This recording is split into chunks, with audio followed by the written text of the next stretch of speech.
Nazreen, this child's name was Ingvar Kamper, who started his first business at the age of just 6 years.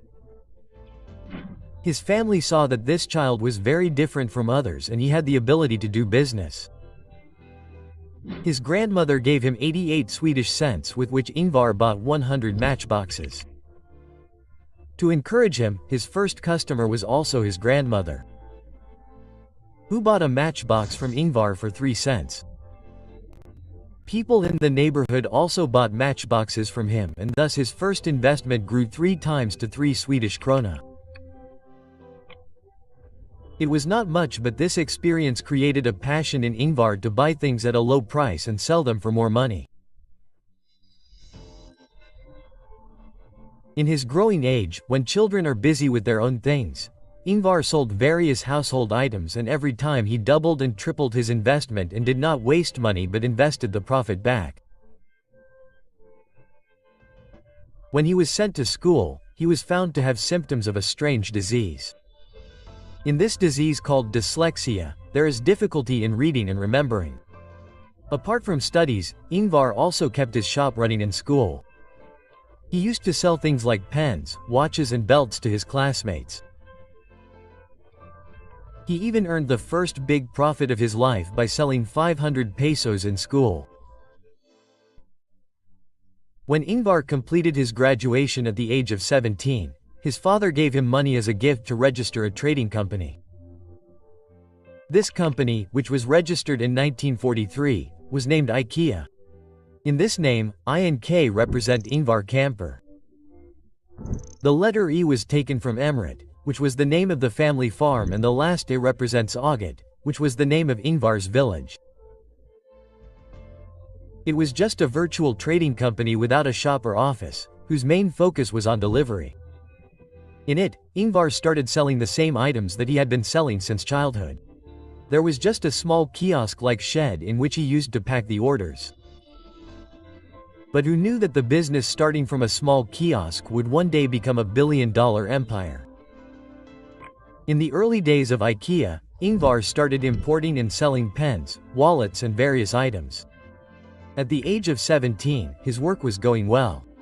But all these products were also available in other physical stores. This means that someone will buy them on mail order only if either the price is low or there is a new product. To find a solution to this problem, he started doing market research. He made a list of those products which are manufactured at a low price but are sold at a higher price. He could not understand that when a pen is manufactured at 1 Swedish cent, why do grocery stores sell it for 10 cents? At the age when boys want to be independent, Ingvar was engaged in deep market research. He concluded that products are manufactured at a low price in the factory, but the real problem was at the distribution end. The product becomes expensive when it comes from the factory to the grocery store. The only solution for Ingvar to succeed in market competition was to save money in distribution and transportation, which requires a lot of planning and hard work. Till now he had not included furniture in his catalog. But in 1948, after World War II, the Swedish government started building a lot of new houses. The demand for cheap furniture to furnish these new houses also increased. This was a great opportunity for Ingvar to include furniture in his product catalog. Slowly and gradually the sales of his furniture surpassed other products. He started buying cheap furniture from local manufacturers and selling it at a profit. As you know, Ingvar had a disease called dyslexia. He could not remember the codes of furniture. So he gave them simple names in his catalog which he could remember when orders came.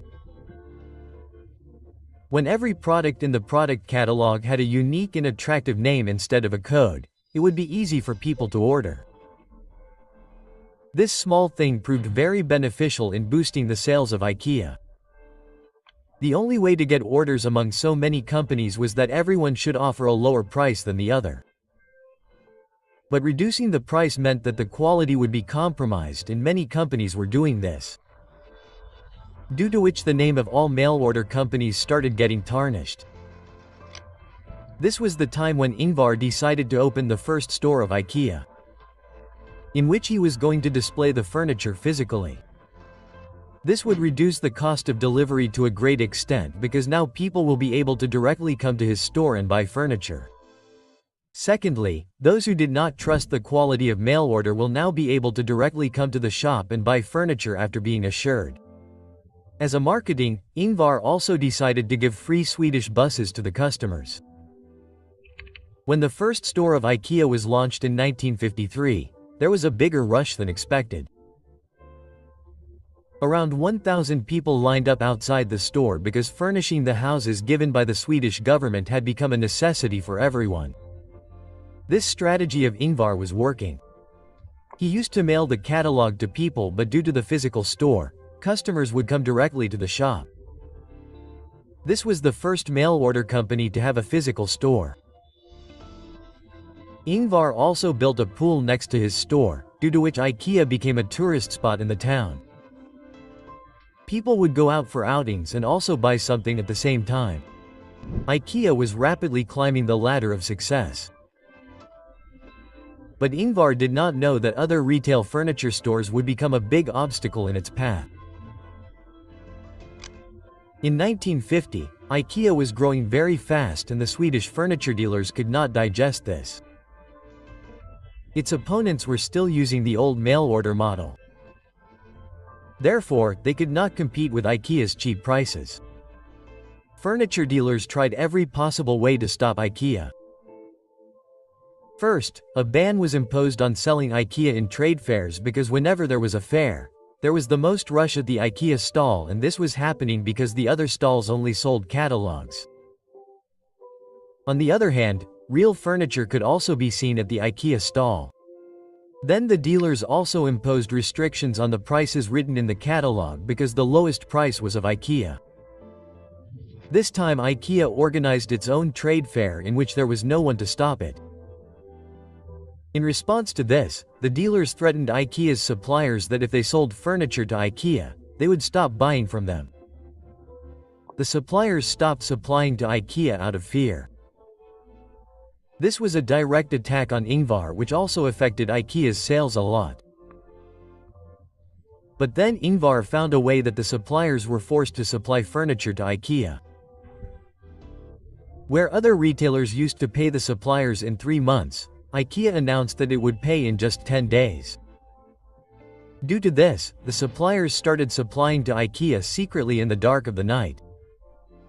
Meanwhile, IKEA also got its own designs made and also got wooden chairs made from Poland, which was not even in the imagination of other retailers. In this way, instead of weakening IKEA, the boycott made it stronger and it escaped every attack of its opponents. One day, an IKEA employee noticed that a customer was trying to fit a table in his car. But the table was not fitting. He suggested that why not remove the legs of the table. This idea changed the future of IKEA. The legs of the table could be easily removed and put back, and Ingvar immediately made this idea the backbone of his business. By making flat-pack furniture, IKEA's furniture became more compact, which made it cheaper and easier to store and transport. The risk of damage also reduced and customers could take their furniture home the same day. This gave IKEA the benefit of cost-cutting and quick delivery. Customers used to assemble their furniture themselves and they had more emotional attachment with their furniture. This new method became so viral that people started calling it the IKEA effect. The concept of disassembled furniture was first introduced in the furniture industry by IKEA, which is used all over the world today. During manufacturing, such properties are kept in the furniture so that it can be disassembled and delivered at a low cost. After the success of IKEA's first store, Ingvar decided to open a new and bigger store which was in a cheap place outside Sweden's capital Stockholm. This store was as big as 8 football fields and was spread over 3 floors. Ingvar designed the layout of the store by understanding the psychology of the customers. There was only one entrance and exit in the store. Customers used to walk on one path and see the entire store, so that nothing was missed by their eyes, and they also bought things which were not in the plan. The layout of IKEA was made in such a way that customers spent more time inside. But the problem was that the store used to become empty during the afternoon. Ingvar noticed that this was happening because people go out for lunch break and then do not return. So Ingvar opened a restaurant inside the IKEA store.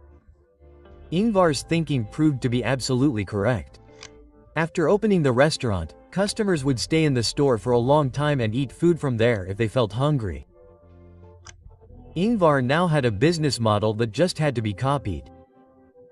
In 1965, a new store opened which was visited by 18,000 people on the first day. By 1973, IKEA had become very successful. Now Ingvar wanted the name of IKEA to remain alive even after him. For this, he made a special plan. A plan that was going to accuse him of theft. Yes, Ingvar's dream was that his children would inherit the IKEA business. But inheritance taxes were very high in Sweden. Earlier in Sweden, there was a very high tax on inherited property. To solve this problem, Ingvar hired lawyers from all over the world and their mission was to save IKEA from taxes. For 7 years, lawyers created shell companies, foundations and trusts in tax havens. Eventually, IKEA's corporate structure became so complex that it became impossible to levy taxes on it. Due to this act of Ingvar, IKEA started being accused of tax evasion, and as is the law of the world, everyone pulls down the legs of those who progress. In 1980, another allegation was also made on IKEA.